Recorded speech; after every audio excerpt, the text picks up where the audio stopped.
Hello everyone, आप सबको हमारे यूट्यूब चैनल में स्वागत है। आप जैसे ही क्लास 10 पास कर जाते हो तो आपके पास तीन ऑप्शंस होते हैं, या तो फिर आर्ट्स लाइन में जाओ, या तो फिर कॉमर्स लाइन में जाओ, या तो फिर आप साइंस लाइन में जाओ। लेकिन बच्चों को यह सबसे बड़ा प्रॉब्लम होता है कि हम किस लाइन में जाएं और किस लाइन को चूज करें ताकि मेरा आगे जाकर बेहतर करियर बन सके। तो इसको लेकर बहुत कंफ्यूजन रहता है। यदि आप इस वीडियो का अंत तक देखते हैं और यदि आप आर्ट्स लेना चाहते हैं तो मैं आपको इस वीडियो में सारे डिटेल्स बताऊंगा कि आर्ट्स में क्या क्या होते हैं, आगे जाकर आप क्या बन सकते हैं, और आर्ट्स के कितने सब्जेक्ट्स होते हैं, क्या क्या सब्जेक्ट्स पढ़ने पड़ते हैं, सारे चीज इस पर हम बात करेंगे। क्या ऑप्शनल सब्जेक्ट होते हैं, क्या एक्स्ट्रा सब्जेक्ट्स होते हैं। अगर आप इस वीडियो को देखते हैं अंत तक तो आपको आर्ट्स को लेकर कोई दिक्कत नहीं होगी। और सबसे पहले वीडियो बनाने का मेरा मकसद है कि आप लोगों के बीच में एक वहम भी दूर करना, क्योंकि ये हमारे पेरेंट्स, गार्जियन और बच्चे, सीनियर्स सभी हमको कहा जाता है कि आर्ट्स सब्जेक्ट्स लल्लू सब्जेक्ट्स है। लेकिन मैं आप सबको इस वीडियो के माध्यम से बताना चाहूंगा, आर्ट्स को अपने लल्लू सब्जेक्ट मत समझना, क्योंकि हमारे देश में जो बड़े बड़े अधिकारी, आईएएस, आईपीएस, आपका वकील, जर्नलिज्म और आपका आईपीसीएस, जिसमें आप सीओ, वीडियो, सभी आर्ट्स लेकर पढ़े हुए हैं मैक्सिमम।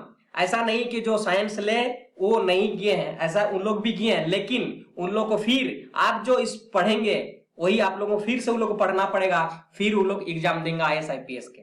लेकिन यदि आप पहले से ही आर्ट्स के पढ़ रहे हो तो आपको आगे जाकर उतना नहीं पढ़ना पड़ेगा जितना उन लोगों को जरूरत पड़ेगा, ठीक है। और आज का जो जमाना है हमारा, ये कंपटीशन का जमाना है, और कंपटीशन जमाने के लिए आपको आर्ट्स पढ़ना बहुत जरूरी होता है। तो इसको लल्लू मत समझना, और कोई भी सब्जेक्ट चूज करने से पहले ये सोच लीजिए कि आपका एबिलिटी क्या है।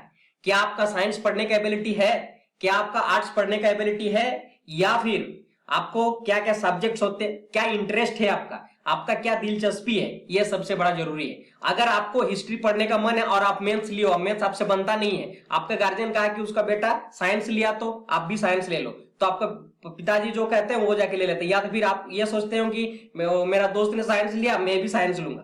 किसी के देखा देखी और बहकाव में ना आए, अपना डिसीजन 10 के बाद खुद लेना चाहिए, क्योंकि तीन बातों पर ध्यान रखते हुए अपना डिसीजन लेना चाहिए। पहला बात तो यह है कि आप क्या बनना चाहते हैं, दूसरा तो आपका एबिलिटी क्या है, तीसरा आपका इंटरेस्ट क्या है, और ये सबसे ज्यादा इंपॉर्टेंट है कि आपका इंटरेस्ट आगे जाकर आप क्या पढ़ना इंटरेस्ट लगता है, क्या काम करना इंटरेस्ट लगते हैं, उसी आधार पर आपको चूज करना चाहिए, ये मेरा मानना है। तो चलो हम लोग सबसे पहले समझते हैं, यदि आप आर्ट्स चूज करते हैं तो उसके लिए आपको कितने सब्जेक्ट्स पढ़ने पड़ेंगे। तो आर्ट्स के लिए आपको मिनिमम 5 सब्जेक्ट्स पढ़ने पड़ेंगे। चाहे आप साइंस लो फिर भी आपको 5 सब्जेक्ट पढ़ना पड़ेगा, या फिर कॉमर्स लो फिर भी आपको 5 सब्जेक्ट्स पढ़ लेना पड़ेगा। आर्ट्स में भी उसी प्रकार 5 सब्जेक्ट्स लेना पड़ेगा। इनमें से आप जो देख पा रहे हैं, यहां पर मैं आपको इस एक डायग्राम के माध्यम से दिखाने की कोशिश कर रहा हूं। यहाँ पे 5 मिनिमम सब्जेक्ट में आपका 4 कंपलसरी सब्जेक्ट्स होगा और एक सब्जेक्ट आपका ऑप्शनल सब्जेक्ट्स है। ये ऑप्शनल सब्जेक्ट्स क्या है, और एक सब्जेक्ट होता है एक एक्स्ट्रा सब्जेक्ट्स। ये कब रखा जाता है, क्यों रखा जाता है, ये आप पर ऊपर डिपेंड करता है, ठीक है। तो आपका सबसे पहले तो ये जान लो कि मिनिमम कितने सब्जेक्ट्स है, 5 सब्जेक्ट्स है, और इन 5 में से 4 कंपलसरी सब्जेक्ट होगा और एक सब्जेक्ट आपका ऑप्शनल सब्जेक्ट्स होगा। क्या क्या ऑप्शनल सब्जेक्ट्स में रखना चाहिए, कि क्या किन किन विषयों को आपको रखने से बेहतर होगा, जिस आधार पर आप कंपलसरी सब्जेक्ट रखते हैं, ये भी आगे हम लोग जाके बात करेंगे। तो ये है कि आप मान लीजिए 4 सब्जेक्ट कंपलसरी रख लिए और एक क्या होगा, आपका ऑप्शनल सब्जेक्ट्स होगा। ये आप पर डिपेंड करता है कि आप ऑप्शनल्स का मतलब है कि आप चूज कर रहे हो किसी सब्जेक्ट्स को, है ना, किसी सब्जेक्ट्स को आप चूज कर रहे हो कि ये सब्जेक्ट्स मेरा ऑप्शनल्स होना चाहिए, ठीक है। और एक दूसरा सब्जेक्ट होता है एक्स्ट्रा सब्जेक्ट, ये आप रख सकते भी या फिर नहीं भी रख सकते हो, लेकिन आपको 5 सब्जेक्ट्स में रखना जरूरी है। एक एक्स्ट्रा सब्जेक्ट इसको इसलिए कहते हैं क्योंकि इसका मार्क्स नहीं आपको मार्कशीट में ऐड किया जाता है, लेकिन इसको लेने से एक फायदा यह है, यदि मान लीजिए आप ऑप्शनल्स में फेल हो जाते हैं तो आपको एक्स्ट्रा का जो मार्क्स मिलता है वो आपको ऐड होके पास कर दिया जाता है। ये एक फायदे है। तो मुझे लगता है कि एक एक्स्ट्रा सब्जेक्ट भी रखना चाहिए, क्योंकि 6 सब्जेक्ट्स बड़ा होता नहीं, क्योंकि आप 11th में पढ़ने जा रहे हो, 12th में पढ़ने जा रहे हो, ठीक है। और आप लोगों को तो क्लास 9 10th में भी पढ़ चुके हो 5 सब्जेक्ट 6 सब्जेक्ट, ठीक है, उसी प्रकार है, लेकिन यहाँ पे थोड़ा सिलेबस आपको वास्ट होगा जो आप लोगों ने पहले पढ़ के रखा।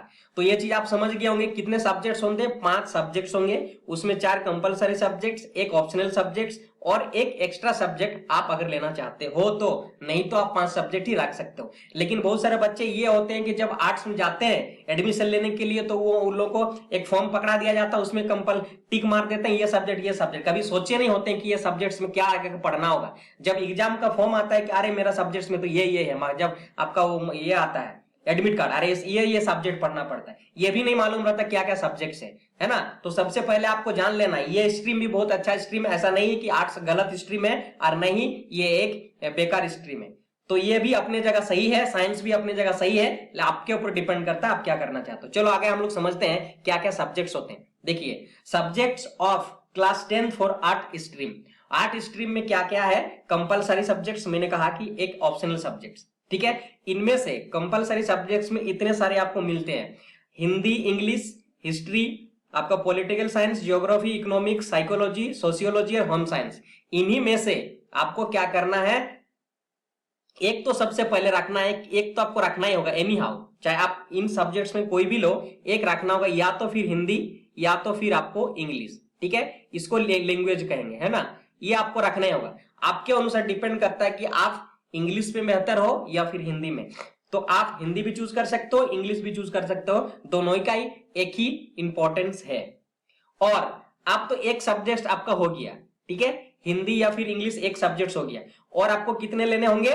3 सब्जेक्ट्स लेना होगा कंपलसरी 4 के लिए, है ना। 3 सब्जेक्ट्स मैक्सिमम स्टूडेंट क्या करते हैं, हिस्ट्री लेते हैं, और दूसरा पॉलिटिकल्स और तीसरा ज्योग्राफी। यानी आप देखो हिस्ट्री, पॉलिटिकल, ज्योग्राफी और इंग्लिश 4 सब्जेक्ट्स, और एक सब्जेक्ट्स को क्या करते हैं, ऑप्शनल रखते हैं। इन्हीं 4 देख रहे हो आप इधर राइट साइड में, ये ऑप्शनल में, इन्हीं में से आप एक किसी को भी रख सकते हो। तो बहुत कोई रखता है, यहाँ पे मैंने इंक्लूड नहीं किया है, हिंदी इंग्लिश भी होता है, तो यहाँ पर भी हिंदी भी रख सकता है बहुत कोई, या तो फिर फिजिकल एजुकेशन रख सकते हो, कंप्यूटर साइंस रख सकते हो, मैथ्स रख सकते हो, अर्ली चाइल्डहुड एजुकेशन रख सकते हो, योगा रख सकते हो, डांस रख सकते हो। अभी ये योगा और डांस इंक्लूड किया है, ठीक है, पहले ये योगा डांस नहीं था। म्यूजिक भी रख सकते हो, और आर्टिफिशियल इंटेलिजेंस होता है, ठीक है।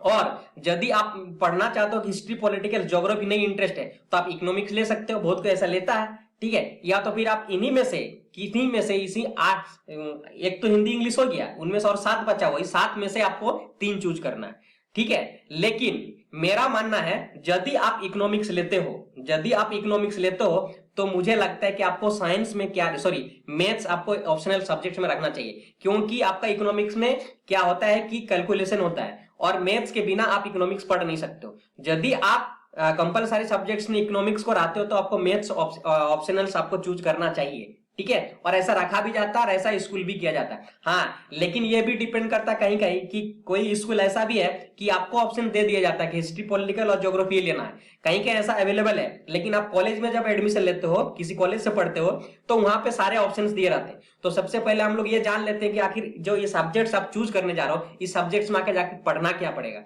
क्या अगर इंटरेस्ट आप दूसरा कुछ है और आप कुछ सब्जेक्ट्स कुछ दूसरा कुछ लिए हो, है ना, तो ये एक गलत आपके ऊपर इंपैक्ट पड़ सकता है। तो देखिए हिस्ट्री अगर पढ़ते हैं तो आप पढ़ेंगे हमारे इंडियन हिस्ट्री, और या फिर बाहर के हिस्ट्री, जो विदेश का हिस्ट्री है ना। इसमें हिस्ट्री में क्या पढ़ा जाता है, जो पहले घटना घटी है उन घटनाओं को आपको पढ़ना है, उनके बारे में पढ़ना है। और इससे हमें लाभ क्या मिलेगा आप बोल सकते हो? इससे हमें यह लाभ मिलता है कि अगर हमारा पिछला घटना घटा है तो किस आधार पर घटा है, कैसे घटा है, तो उस घटना को फिर से हम लोग नहीं किया जा सकता है वैसे घटना। या तो बहुत सारा ऐसे भी है जैसे महात्मा गांधी, तो महात्मा गांधी के बारे में इसलिए पढ़ते हैं क्योंकि महात्मा गांधी एक अच्छे व्यक्तित्व के आदमी थे। उनसे यह सीखा जाता है कि उनका किस तरह से लोगों से अपनी सरकार से लड़ाई करना चाहिए, किस तरह से करना चाहिए, लोगों से किस तरह बिहेव करना चाहिए, ठीक है। इस तरह से बहुत बड़े बड़े लीडर हैं, उनके बारे में भी आप पढ़ोगे, ठीक है। इंडियन हिस्ट्री के पढ़ेगा और बाहर के हिस्ट्री भी आप पढ़ोगे। आप पॉलिटिकल साइंस, इसमें आपको मैक्सिमम ये क्या कहा जाता है कि पॉलिटिकल साइंस में आपको पढ़ा जाता है कि हमारा इंडियंस का पॉलिटिकल सिस्टम्स क्या है, ठीक है, बाहर का पॉलिटिकल सिस्टम्स क्या है, उसको बारे में आप समझते हो, ठीक है।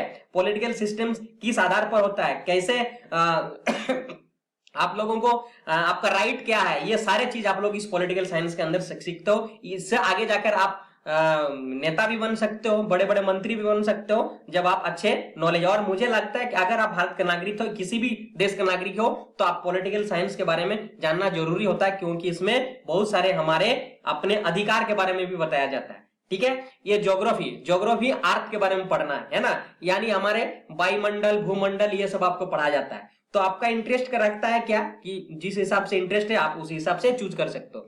आप देखो इकोनॉमिक्स क्या है कि हमको पढ़ना पड़ता है हमारे देश के बारे में, क्या आर्थिक स्थिति है, क्या आगे जाके और किसी वस्तु का मांग किस प्रकार होता है, किस वस्तु का आपको दाम किस पर रखा जाता है, कैसे कहां पे स्टोर किया जाता है, ये सारे इकोनॉमिक्स पढ़ेंगे आपको। हमारे देश का आर्थिक स्थिति क्या है, कहां से पैसा आता है, क्या है आपका CGST, SGST, ये सारे आप पढ़ेंगे। इसमें जाके अगर आप बैंकिंग उनकी लाइन में जाते हैं तो आपको ये फायदा होता है। ठीक है, और ये होता है साइकोलॉजी, है ना। साइकोलॉजी का मतलब है किसी के बारे में आपको पढ़ना है। मान लीजिए कोई व्यक्ति आपके पास आया है, एक दुखी व्यक्ति, तो आपको उसका मन को पढ़ के पढ़ना होगा कि वो क्या सोच रहा है, अभी क्या सोच रहा है। या फिर आप कोई बच्चा खेल रहा है तो उसका थिंकिंग क्या है, उसका एक्टिविटीज क्या करना चाहता है, वो आप पढ़ पाओगे अगर आप साइकोलॉजी पढ़ोगे तो। इससे जाके इसमें भी बहुत बहुत बेहतर आपका आप आजकल हमारा क्या है अपॉर्चुनिटी है, ये बहुत अच्छा है साइकोलॉजी अगर आप रखना चाहते हो तो आप किसी के बारे में, दुख के बारे में, आप किसी का सुख के बारे में पढ़ पाओगे, उसको देख के, उसका मन को देख के आप समझ पाओगे,